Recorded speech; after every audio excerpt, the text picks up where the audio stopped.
আপনারা যারা তৃণমূল করেন, যারা বিজেপি করেন, তারা একটু গভীরে ভাববেন যে পশ্চিমবাংলায় 34 বছর বামফ্রন্ট সরকার ছিল, ত্রিস্তর পঞ্চায়েত ব্যবস্থা ছিল। সেই পঞ্চায়েত ব্যবস্থায় এবং সরকারের মধ্য দিয়ে গ্রাম বাংলায় অভূতপূর্ব উন্নয়ন হয়েছে। আর আজকে উন্নয়নের নামে যে চুরি, দুর্নীতি, লুটপাট চলছে, এটা কেন চলছে, কী কারণে চলছে, একটু যারা শিক্ষিত মানুষ, যারা একটু রাজনীতির চর্চা করেন, তারা নিশ্চয়ই উপলব্ধি করতে পারবেন। তৃণমূল যা, বিজেপি তা, এদের মনে কোনো পার্থক্য নেই। আপনারা যে লড়াই দেখেন টিভিতে, বিভিন্ন জায়গায়, রাস্তাঘাটে বিজেপি তৃণমূলের মারপিট, এগুলো সমস্ত নাটক। আজকে যদি বিজেপির 10 বছর পেরিয়ে 11 বছর, তৃণমূলের 14 বছর পেরিয়ে 15 বছরে এই রাজ্যের কি হাল হয়েছে, দেশের কি হাল হয়েছে। এই রাজ্য গণতন্ত্র নেই, এই রাজ্য জঙ্গলের রাজত্বে পরিণত হয়েছে, এই রাজ্য চুরি, দুর্নীতি, লুটপাটে পরিণত হয়েছে। এই রাজ্যে তৃণমূল মানে চোর। তৃণমূলের সুপ্রিমো, তা থেকে আপনার পাড়ার নেতা টাকা ছাড়া কথা বলে না। এটা কি বামফ্রন্টের সময় ছিল? মিলিয়ে দেখতে হবে আপনাদের। আবার দেশে একটা সরকার আছে, যে সরকার আজকে গোটা দেশটাকে এক সর্বনাশের দিকে নিয়ে যাচ্ছে। আজকে সারা দেশ জুড়ে মিথ্যা আর ভাঁওতা প্রতিশ্রুতি দিয়ে মোদি ক্ষমতায় এসেছিল, একটাও প্রতিশ্রুতি পালন করেননি, একটাও কথা তিনি মানুষের রাখেননি। বরং উল্টে যা করেছে, গোটা দেশে যে আইন করেছে, যে আইনের বলে একের পর এক জাতীয় ক্ষেত্রে শিল্প কলকারখানাগুলি জলের দামে বেচে দিচ্ছে আদানি, আম্বানি, মেহুল চুস্তিদের কাছে, রিলায়েন্সের কাছে। আজকে আপনারা গ্রামে বসে সাধারণ মানুষ সবটা উপলব্ধি করতে পারছেন কিনা জানি না। আজকে রেলের প্ল্যাটফর্ম বিক্রি হচ্ছে, রেলের কোচ বিক্রি হয়ে যাচ্ছে, বিমানবন্দর বিক্রি হয়ে যাচ্ছে, ফ্লাইট বিক্রি হয়ে যাচ্ছে, আজকে সমুদ্র বন্দর বিক্রি হয়ে যাচ্ছে। কাজ হারাচ্ছে, যারা কাজ করত তাদের হাতে কাজ নেই, বেকারত্বে ভুগছে। তার সঙ্গে সঙ্গে একটি আইন এনেছে সমকোড। এই সমকোড আইন লাগু করেছে, লাগু করে শ্রমিকদেরই সর্বনাশ করেছে। এই সমকোডে কি বলা আছে? এতদিন যা অধিকার ছিল আমাদের, 8 ঘন্টা কাজ করব, 8 ঘন্টার বেতন নেব, এখন সেটা তুলে দিয়েছে, মালিকের হাতে দিয়ে দিয়েছে যে 8 ঘন্টার কাজ নয়। এই কারখানার মালিক তিনি যা সময় নির্ধারণ করবেন, 12 ঘন্টা 14 ঘন্টা আপনাকে কাজ করতে হবে। বিনিময়ে বেতন কি পাবেন সেটা মালিক নির্ধারণ করবে। কোনো কারখানায়, কোনো শিল্প কলকারখানায়, কোনো বন্দরে, কোনো ইন্ডাস্ট্রিতে আপনি আন্দোলন করতে পারবেন না, চার্টার ডিমান্ড দিতে পারবেন না। দিতে গেলে আপনার কাজ চলে যাবে। ঠিক অনুরূপভাবে আজকে এই সমগ্র আইন শ্রমিকের সর্বনাশ করছে। আবার এই রাজ্যে শিল্প নেই, শিল্প কলকারখানা আজকে 14 বছর পেরিয়ে 15 বছরে চলছে, একটাও ফিতা কাটতে পেরেছে মমতা ব্যানার্জি দেখান। শিল্প সম্মেলন করেন ঢাকঢোল পিটিয়ে, তারপর ফ্রান্সে গিয়ে সৌরভ গাঙ্গুলিকে নিয়ে ঘোষণা করতে হয় যে তিনি নাকি পশ্চিম মেদিনীপুরে তিনি স্টিল কারখানা করবে। সে স্টিল কারখানার নামগন্ধ আজ পর্যন্ত শুনিনি।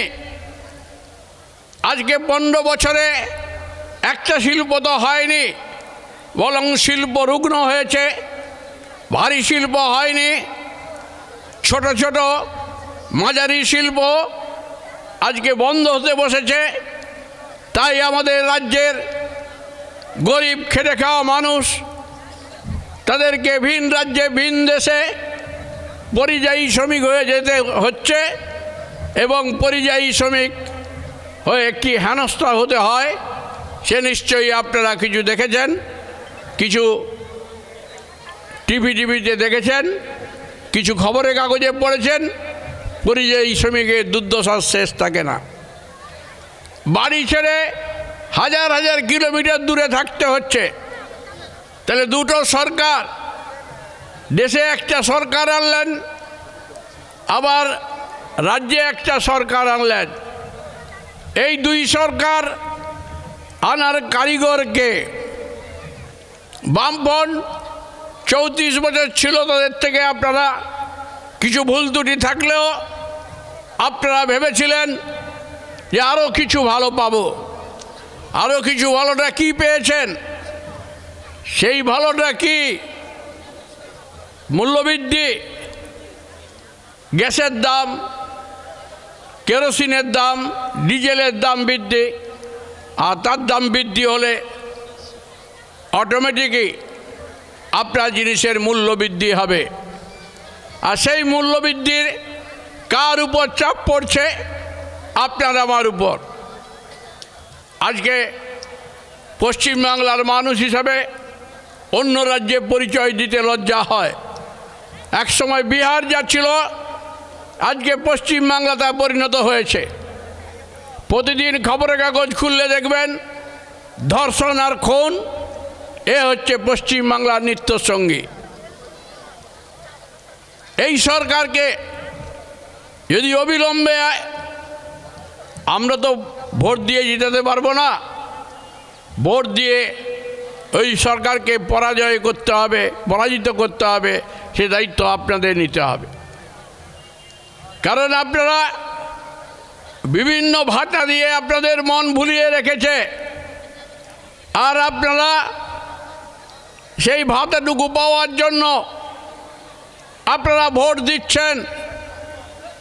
কিন্তু আপনার ছেলে MA পাস করে, BEd পাস করে তার চাকরি নেই, SSC হচ্ছে না, টেট হচ্ছে না, যদিও বা হচ্ছে টাকার বিনিময়ে হচ্ছে, সে চাকরি চলে যাচ্ছে। আর 26,000-এর কান্না পরিবারের, সেটা কি একবার ভেবে দেখেছেন?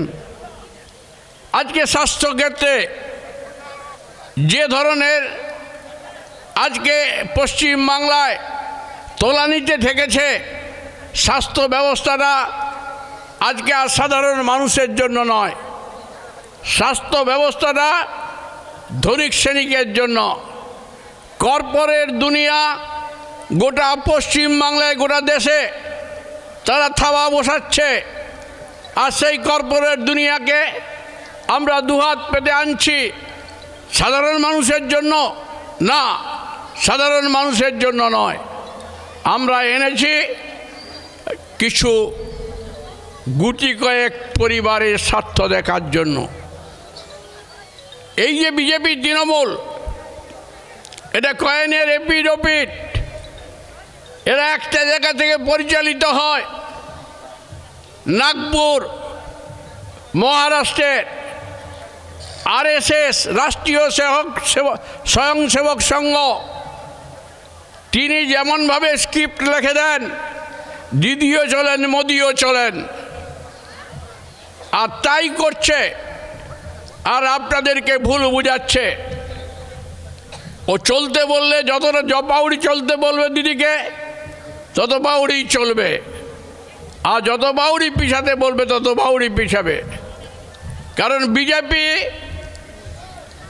চায় তারা পশ্চিমবাংলায় তাদের জমি তৈরি করতে, কিন্তু জমি যতক্ষণ তৈরি না করতে পারছে ততক্ষণ তিনি দিদিকে মারতে চান না। দিদি আর উনি থাকলে লাল ঝান্ডা যাতে মাথা তুলে দাঁড়াতে না পারে, কারণ লাল ঝান্ডা অন্যায়ের বিরুদ্ধে প্রতিবাদ করে, লাল ঝান্ডা শ্রমিক শ্রেণীর জন্য লড়াই করে, লাল ঝান্ডা মূল্যবৃদ্ধির জন্য লড়াই করে, লাল ঝান্ডা বেনাম জমির জন্য লড়াই করে, লাল ঝান্ডা মজুরি বৃদ্ধির জন্য লড়াই করে। লাল ঝান্ডাকে কিছুতেই পশ্চিমবাংলা থেকে যে চক্রান্ত করে সিঙ্গুর আর নন্দীগ্রাম করেছিল উৎখাত, আর ওই লাল ঝান্ডাকে পশ্চিমবাংলার মাটিতে আসতে দেওয়া যাবে না।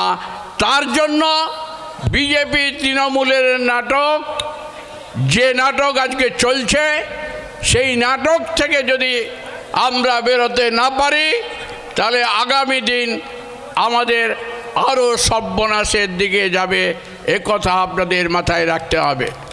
আমি দীর্ঘায়িত করব না, আমি আপনাদের অনুরোধ করব, আগামী 26 সাল নির্বাচন আসছে। এতদিন তো আপনারা জেতালেন কাকে? জিতিয়েছিলেন তো তৃণমূলের এই এলাকার বিভিন্ন সময় বিভিন্ন এমএলএকে, জিতিয়েছিলেন তো এমপি বিজেপিকে। কি দেখলেন? আর এর বেশি কিছু দেখতে পাবেন না। আরও লুট, আরও তোলাবাজি, আরও হিংসাত্মক ঘটনা, আরও ধর্ম দিয়ে মানুষকে ভুলিয়ে রাখা সরকারের কাজ নয়। ধর্মকে নিয়ে সরকারের চর্চা করা, মন্দির করা, বা দুর্গাঙ্গন করা, কি জগন্নাথ মন্দির করা, কি মহাকাল মন্দির করা। সরকারের কাজ উন্নয়ন, শিক্ষার উন্নয়ন, স্বাস্থ্যের উন্নয়ন, রাস্তার উন্নয়ন, পানীয় জলের উন্নয়ন। এদিকে সরকার তার মাথা ঠিক ঘামায় না, ওটা একটা ছিটে ফোটা করতে হয়, করছে। আবার ওখান থেকে কতটা বক্রা পাবে সেটাও ঠিক করছে।